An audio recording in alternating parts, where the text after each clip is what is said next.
Hi y'all, welcome back to Regina's Crafting and More.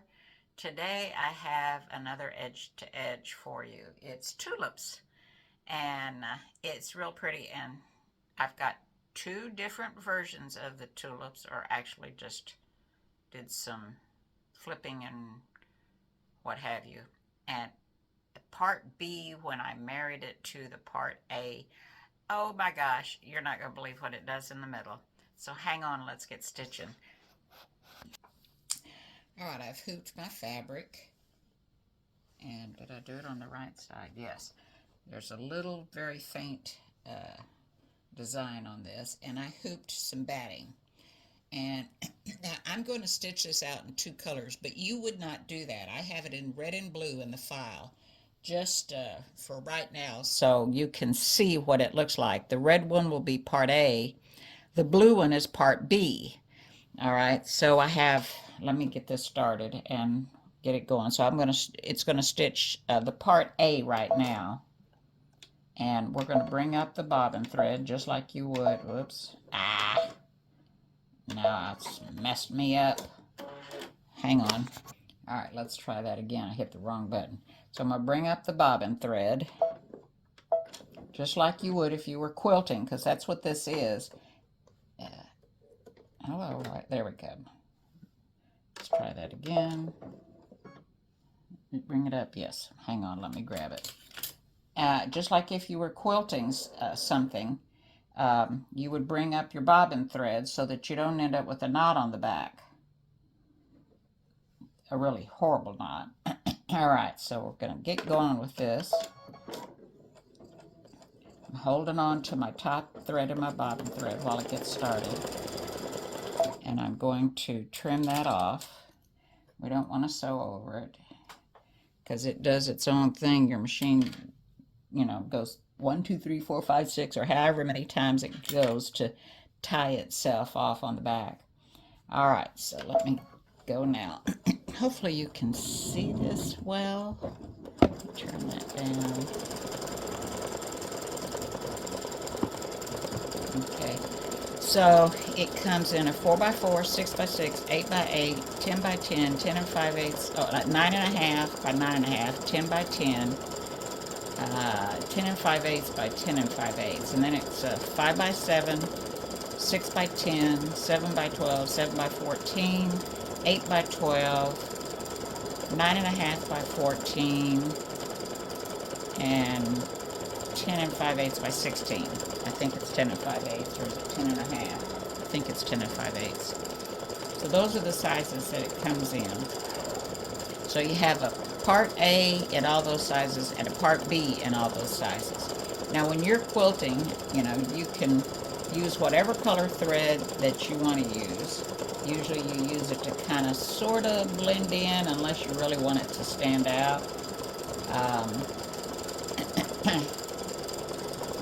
But like I said, I'm stitching this in two different colors. I'm going to change colors here in a minute so that you can see the difference between the design and see what it creates in the center when you put part A and part B together. So if you have a larger hoop, you might want to use the 8x8 A and the 8x8 B instead of using 8x12, because then you get 8x16, when you put them together.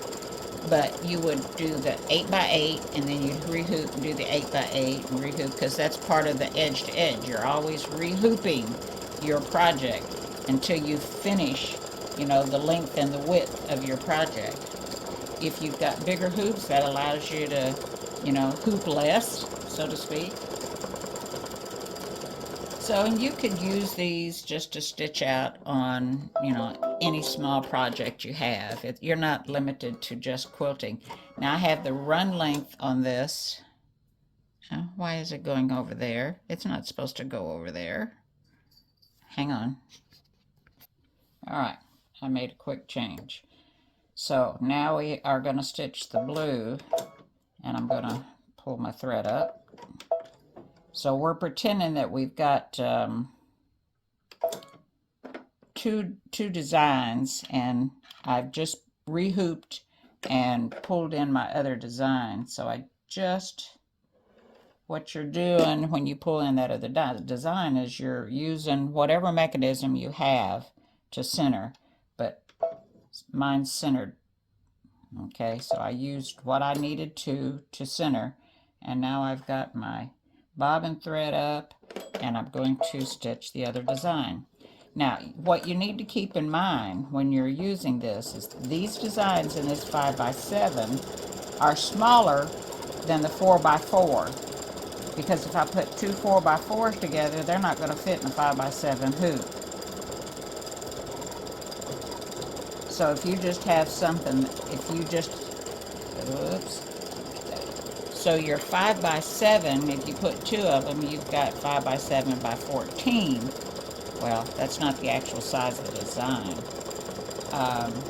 So it just kind of depends on your project that you're using these edge-to-edge quilting designs. So remember that. You can use them, like I said earlier, in anything you want to use them in, that they are, you know, that you want to. So I just wanted you to be able to see what these designs look like.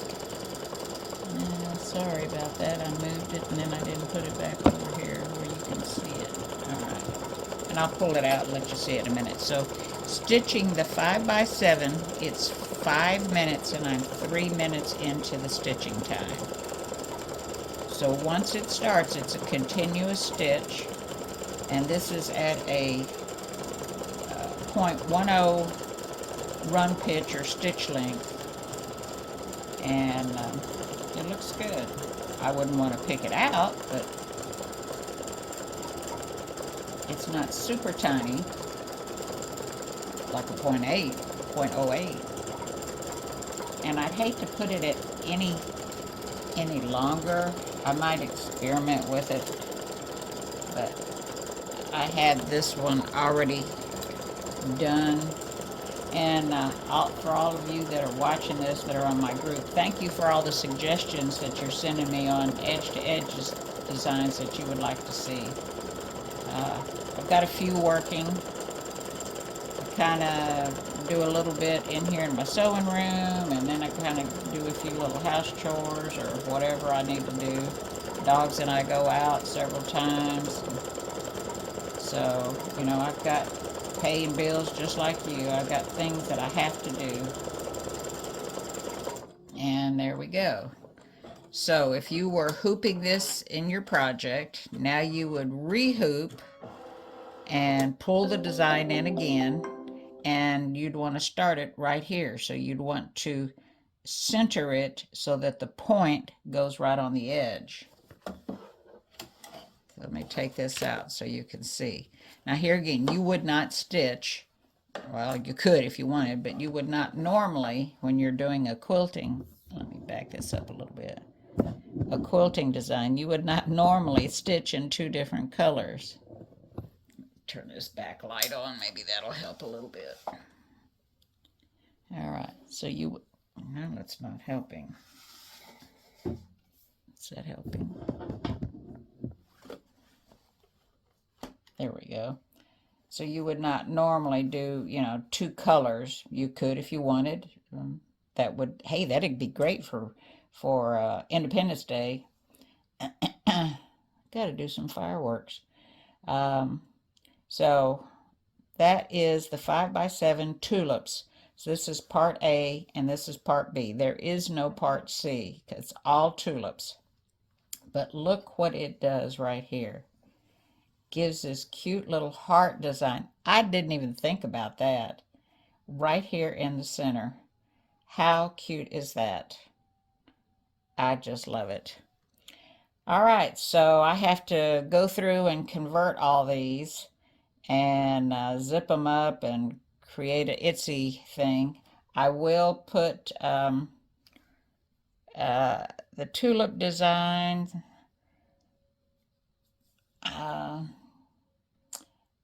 I might put the 4x4 part A up for a few hours on the group. Hi y'all. Alright, so I wanted to give you a bird's eye view of the design. Here it is in my digitizing software. This size is a 7 by 14, and Brother and Baby Lock are the only one that'll accommodate this size. Now when, let me show you here. Well, hello, there we go. So the red is this part, the part A. This is part A. The blue is part B. Okay, and it goes on all the rectangles. You have a red part A in the 6 by 6 and blue part A. 8 by 8, 8 by 8, red and blue. 9.5 by 9.5, red and blue. 10 by 10, red and blue.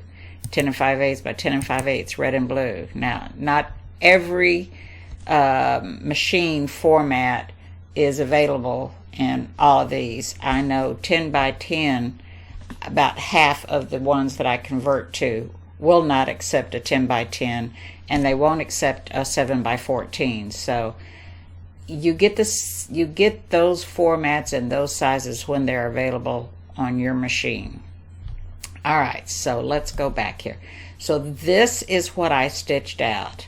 Let me go through this kind of semi-slow so you can see it stitching out.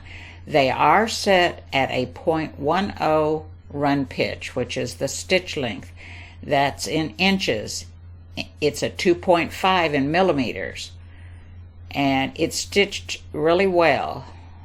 So let's watch this go. Now it's going to change, but you would have your design, whatever size in the rectangle, you would have it all in one color, unless you just wanted it as a decorative fill on some project you're working on, and then you do whatever you want. If you want to stitch your quilt in red and blue, red and blue, red and blue, that's cool. It's your quilt. Alright, so we're just about finished watching that, and here we go, and it's done. Alright, so look right here what this combination has done. Created this little heart. I didn't even plan that. It just happened. Oh my goodness, I was so surprised. So, let's see here. Alright, so let's say I wanted this is my material, and my batting's back here in the gray. So now we've stitched it out once. I'm going to stitch it again. So I'm going to simulate, if I can get this, yes, I'm going to simulate, Control C, Control V, bringing in my hoop, putting my hoop on, and this design that I just copied, this one right here that I'm pulling over, I am using my machine, and I'm centering right here. All right, so you would use your machine and up and down, forward and back. Oh wow, pretty good there. Okay, forward and backwards, and you would just, let me grab this again. Shoot, there we go. And you would just manipulate it till you got it right where you wanted it, and that looks pretty good. So let's go home and let's back out, back out, back out, back out. So this is your hoop, and your batting's back here. You've put it on your machine, and now you're going to stitch this part on your blank part of your project, and you just line those 2 points up right there. I hope that makes sense. So if we're going to do it in this red and blue, this is what it would look like. Red and blue, red and blue, red and blue. All right. So when you marry it, you've got these points going together. Now the only thing I didn't do is I didn't change this, which I may go back and do it.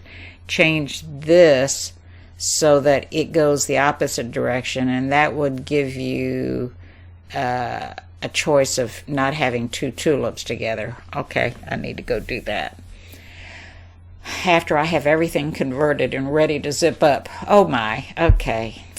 So anyhow, that's where we are. That's what you do. This is your hoop. This is you're on your machine, and you butt those up together right here. And you use your camera, your forward, your side arrows, your left and right arrows, your up and down arrows until you get it right where you want it.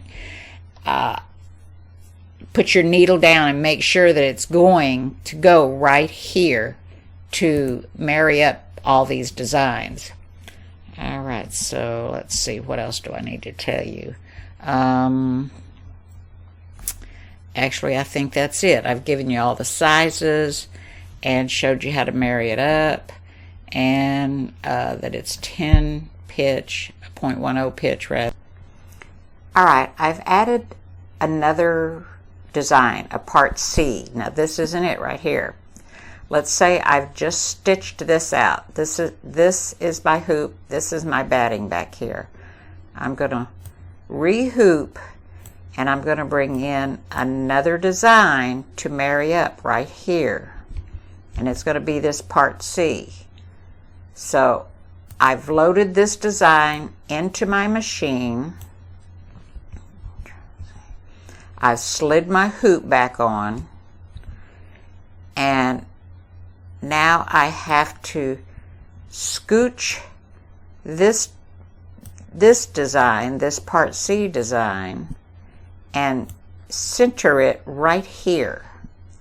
So I'm going to use my light or my laser or just my right and left and up and down arrows on my machine and line that up. So now let's back out. This is what it would look like with this new, let's see here. Let me see if I can, let me get rid of this. There we go. So this is what it would look like with this part C design now. So this is the, this is part A, this is part B, and this is part C. Okay, so you'd have a little different design in between it. Okay, you could even go so far. I don't know if my software will let me. There's no way for me to scoot anymore. All right, so I can't pull in another one and put it right here. I could have pulled in this part A again and stuck it at the end down here, where I could have copied this.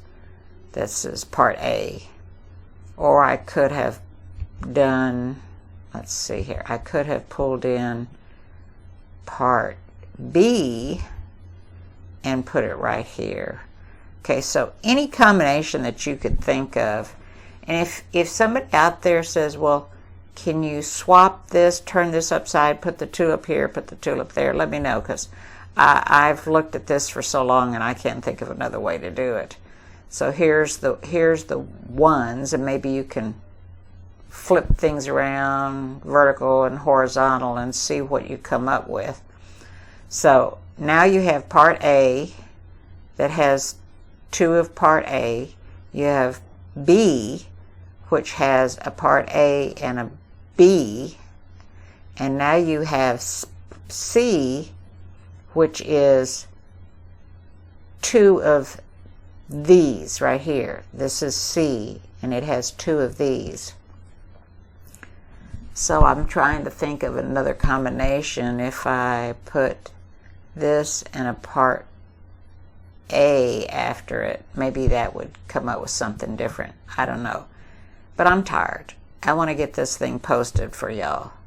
So that's the adder to all this tulip edge to edge. Alright, so I wanted to give you an idea of what you can do with these designs. So here's my first hooping. This is my fabric, this is my batting back here. So here's my first hooping. And if I wanted to add to that, here's a different hooping. This would be my first hooping. I would bring it in and stitch this on my project. This is a table runner, let's say. This design is part A flipped vertically. So I rehooped it. Here's my table runner. I've brought in my part A again, or I could have brought in my part B again and put it right here. Ooh, that's a good combination too. That would have been a really good combination right here. Well, that's what this is. I'm sorry. Here's my part B. Here's my part B. Okay. So let me go over here. Let's see. Okay, so this was that part A, part B, part A flipped vertically. All right. And here was part A, part B, and this is part A again. Let me get over here to the fourth one. Okay, so here we have part A, part B flipped, part A again. Okay, so you've done 4 hoopings. 1, 2, 3, 4. Just by flipping and centering right here, I can't zoom in on this.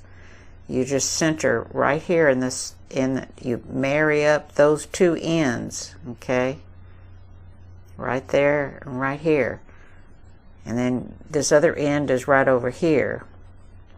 But that should give you some clues of how you can use these designs, flipping them vertically. You don't want to flip them horizontally because I have start and stop where it needs to be. You can flip vertically and it doesn't affect it, but you can't flip it horizontally because then it stitches out. If I was to take this and flip it horizontally, it would start stitching over here because this is the start. And if you flipped it horizontally, this would be over here. And I mean, I guess essentially you could do that if you don't mind that it starts over here and it comes backwards. I don't see, it would just cut the thread here and leave a little knot back here is all it would do. So you can try it and see what you think on a piece of scrap fabric or what have you. But that's just something that you could do to make it look a little different. Alrighty, thanks for watching.